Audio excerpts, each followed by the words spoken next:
After 2 weeks of being lost, our heroes reach Vermilion City. And so do we during this Kidsclublocke episode number 6. But before we immediately start battling, let's have a look at what Vermilion City has to offer. Well, let's get the obvious out of the way. A big point of interest is, of course, the Vermilion City Gym, which is run by Lieutenant Surge, who is portrayed in the anime as this big, ruthless antagonist. Raichu, a mouse Pokemon of the electric element. Raichu is the evolved form of Pikachu. It can shock with more than 100,000 volts, enough to render a Dragonite unconscious.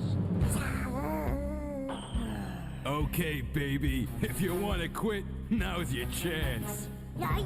Who uses his Raichu to completely obliterate small kids and their unevolved, low-level Pokemon once they challenge him for a gym badge. Hurry! Huh? You'll be okay, Rattata! Hurry! That Rattata's in rough shape. I wonder what happened. Oh, it's the 15th one brought in this month. What? This is terrible. They all lost to Lieutenant Surge, the Vermilion gym leader. Of course, if I'm worried that my Geodude can't beat Lieutenant Surge, then there's always one other point of interest near Vermilion City that I can visit.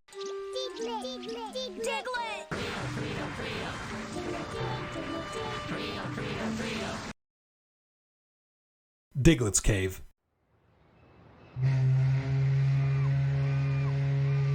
But for now, the first thing we're going to focus on is Vermilion City's biggest attraction, which is its harbor and its large number of cruise ships, including, you've guessed it, the SS Anne. Okay, so I may have oversold you guys on Vermilion City a little bit, because before I get there I still need to cross Route 6, and I get a new encounter.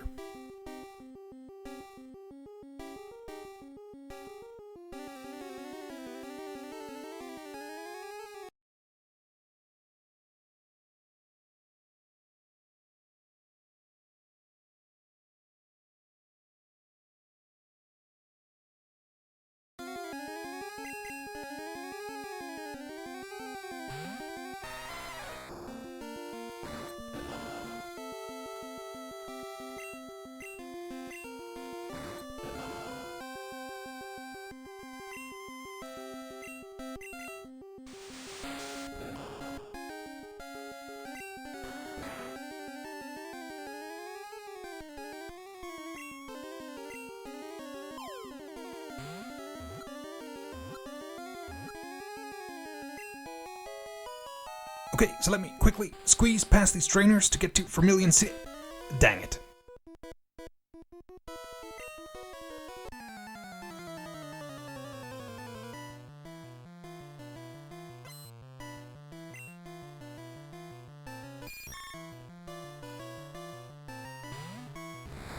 Crap, I forgot to put Pidgeotto up front.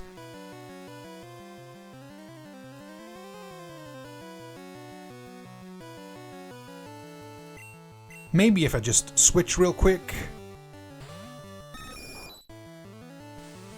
Damn it, I'm poisoned.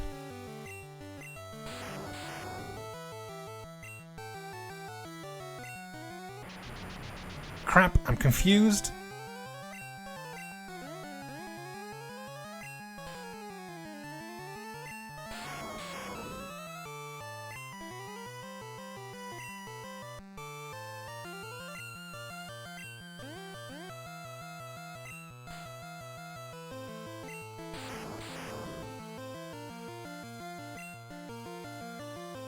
I promise you I'm not cheating here, I'm just checking to see if I can still heal this thing after the battle.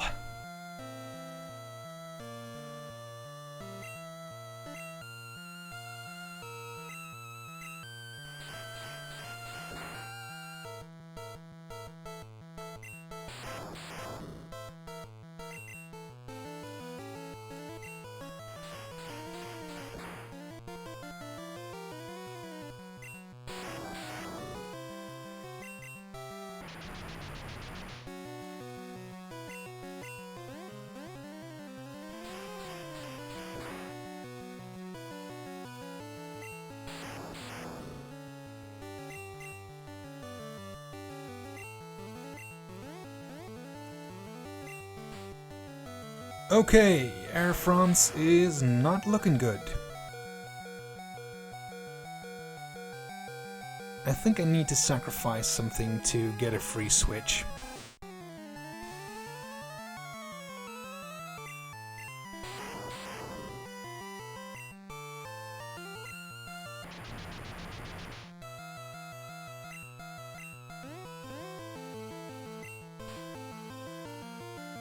Rest in peace.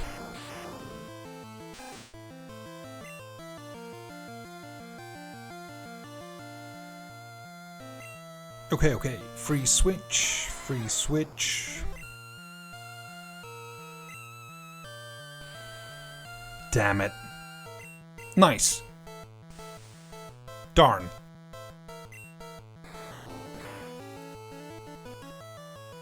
Okay, at least we got there in the end.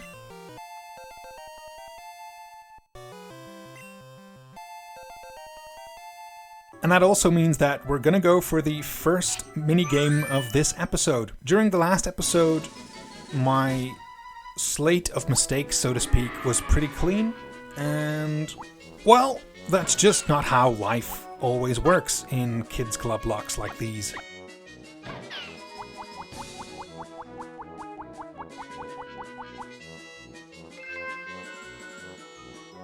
So the premise of this minigame is pretty simple. Just button bash either B or A, depending on which corresponding light you see on the light bulb behind your Pikachu or your Voltorb. Seems easy enough, right? Wrong.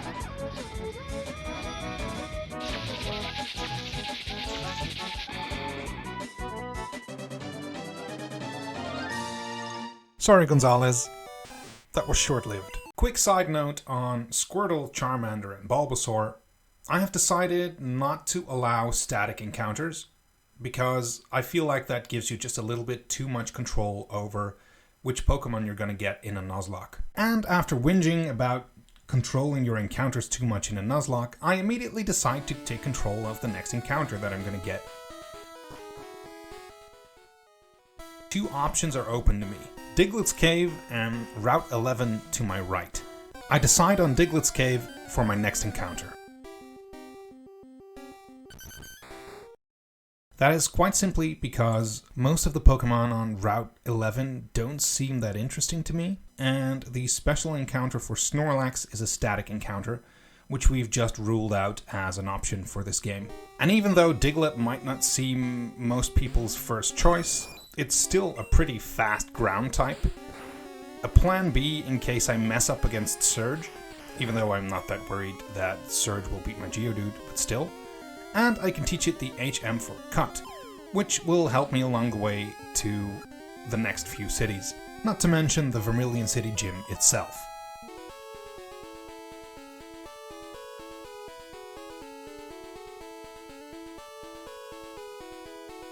And with that, we move on to the SSN, mostly because I need the HM for Cut to get to Surge's gym, but also because the SSN has the TM for Body Slam and the TM for Rest, and there will be another rival fight once we get there.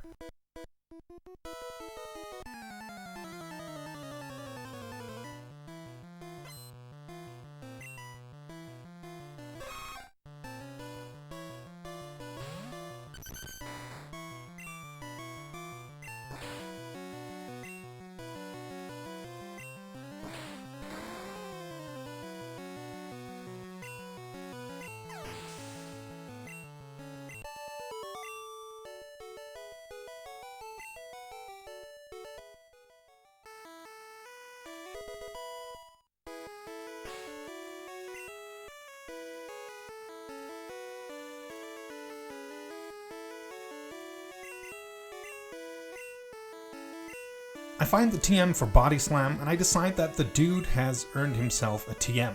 Or well, maybe 2 TMs. I mean, he's been doing a lot of good work so far, tanking all the hits, getting switched in when nobody else can, and I think he's earned himself a couple of nice moves in Dig and Body Slam.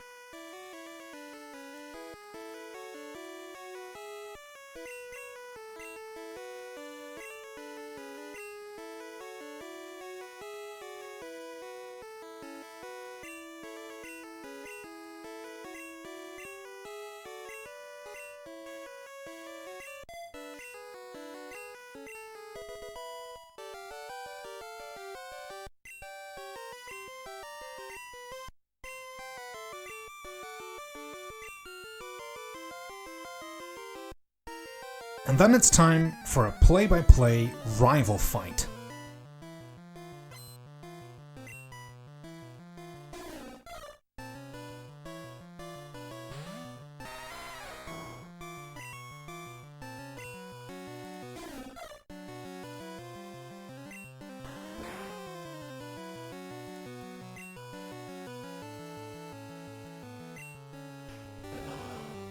Since the dude has a new toy, we immediately use it to take out Sparrow.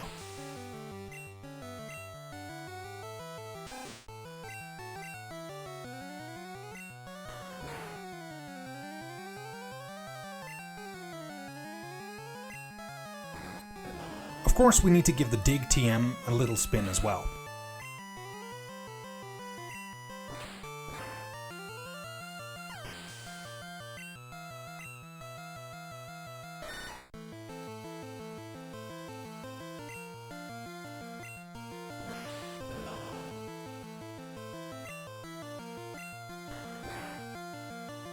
Against Sandshrew, I try to fish for paralysis with Body Slam, but after a slash crit, I don't really fancy taking another one, so I decide to switch.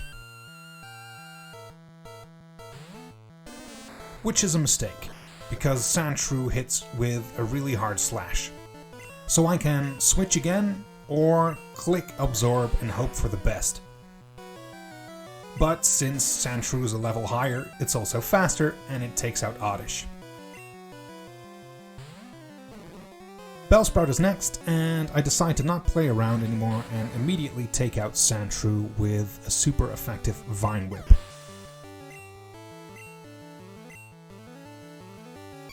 Next up is D-Bag's Eevee, his ace. And this is where I get a little bit too cocky. I put it to sleep with Sleep Powder and then decide to switch in Abra for some free, cheap XP. But let me just warn you beforehand, switch training in a Nuzlocke is not ideal.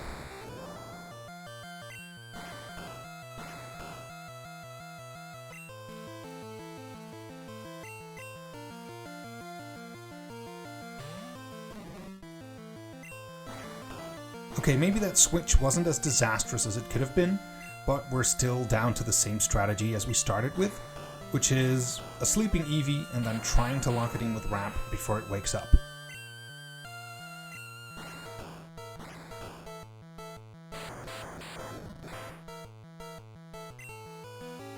But I lose my patience with that strategy and I decide to set up Growth while Eevee is still asleep, in the hopes of hitting it with a more powerful Vine Whip when it wakes up.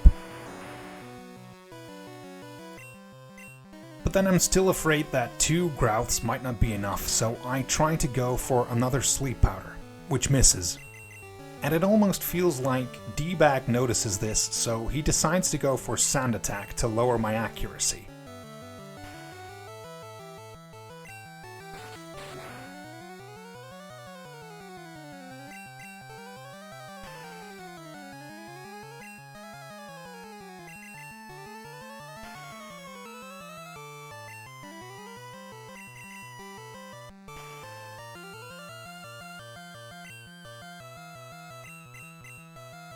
At this point, it seems like I as the trainer have sand in my eyes as well, because I completely overlook the Eevee using Tail Whip multiple times.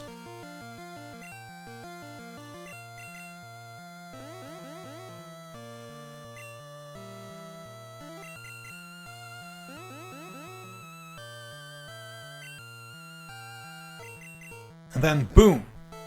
One shot. I won't lie, at this point I feel kind of salty, and I decide to send in Diglett because it's fast and it can immediately take out Eevee without taking any damage.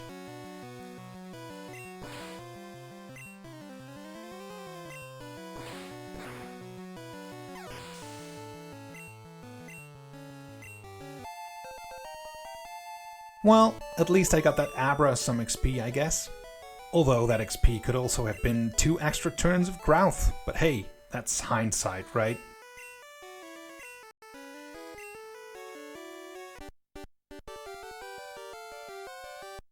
That means we're gonna play 2 extra Kids Club mini-games to decide if I can keep Oddish and if I can keep Bellsprout. Let's see if I'm luckier than I was at the start of this episode.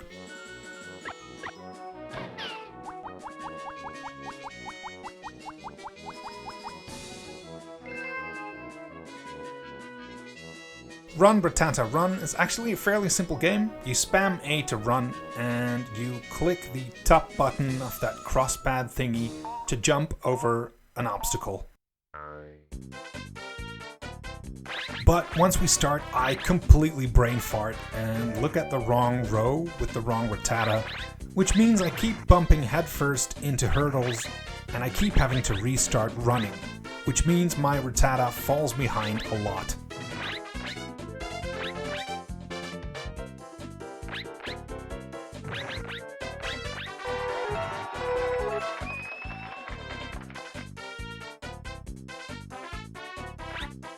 That means Kombucha the Oddish is unfortunately going into the dead box. But there is still hope. Maybe I can still save Bellsprout.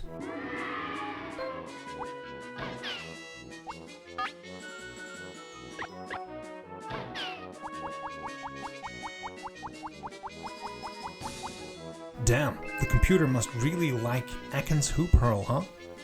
How many times has it been? Twice? Maybe 3 times?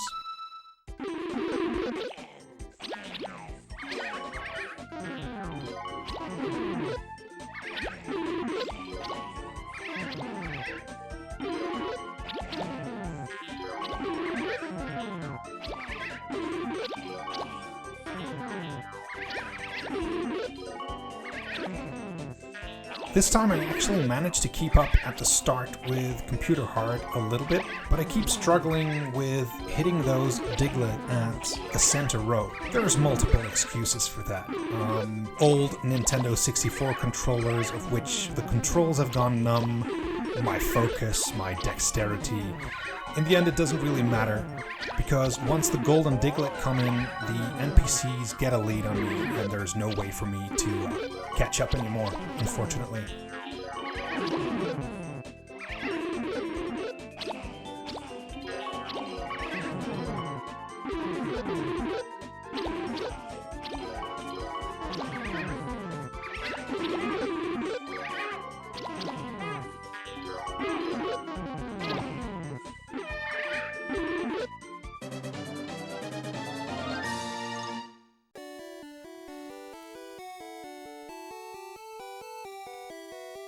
After I drop both Kombucha and Flytrap in the dead box, I try for some more training on the SSN.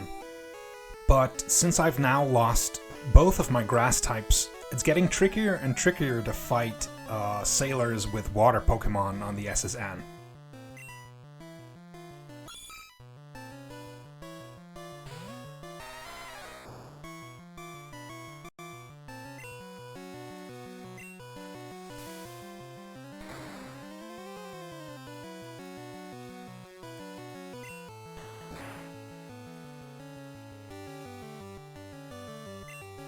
Still a really good job by the dude here, but we don't want to try that twice in a row. Losing both Oddish and Bellsprout and struggling against a sailor on the SSN kind of lights a fire under my ass, and so I decide to come up with a different strategy. Part 1 of that strategy is I'm going to get the old rod, and I'm going to fish for a Magikarp in Vermilion City. Now, I can totally understand that some of the viewers might think that this is not according to the rules, because technically speaking, I get an extra encounter, and with an old rod, it's pretty much a 100% chance to get Magikarp. But I think that when you look at the map, it doesn't really constitute a certain route. It just constitutes a fishing spot in Vermilion City, not linked to any different routes, so I think it's legal to get a Magikarp here.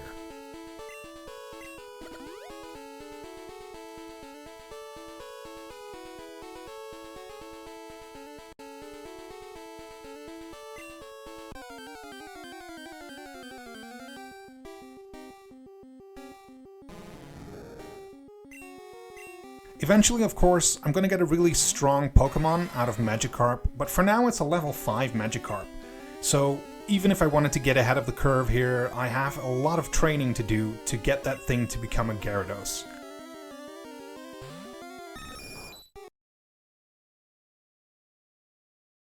And even then, we're stuck with Bite and Dragon Rage for a while, so I'm gonna have to do a lot of work myself by TMing extra moves on it. So yeah, it's gonna be a strong Pokemon, but I'm still gonna have to put in a decent bit of work for it to be what some people might call OP.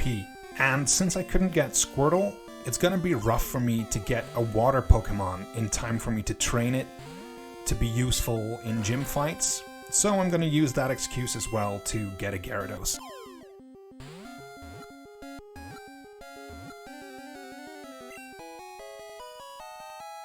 And the second part of the plan is to just grind a lot of XP and level up my Geodude and my Abra as much as possible. I'm not going to level Geodude all the way to level 28, but I am going to make it evolve, and the same counts for Abra.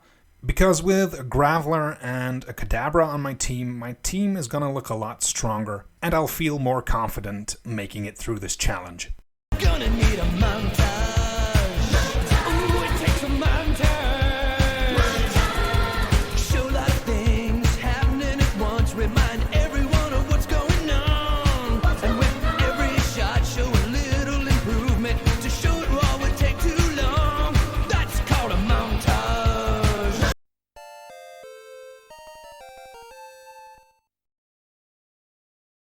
I also make the snap decision to teach Kadabra Thunder Wave, and after a little bit of consideration, I decide that giving it some coverage with Seismic Toss might be good as well. Of course, Seismic Toss is fixed damage, but if I ever find myself in a situation where using a Psychic move is less effective, then I'll have a nice side option for Kadabra.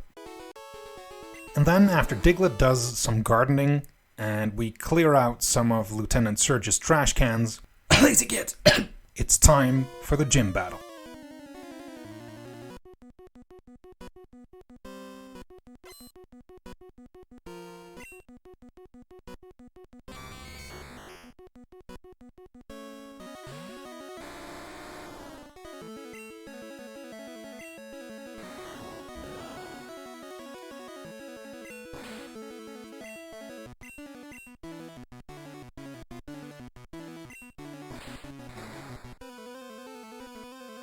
Okay, that probably wasn't the big finale you guys were waiting for, but it is what it is. And that's also it for episode 6 of Vermilion Ways to Die. I hope you guys will join me again next time for the next episode of this Kidsclublocke, and for now, have a nice day, and see you again soon.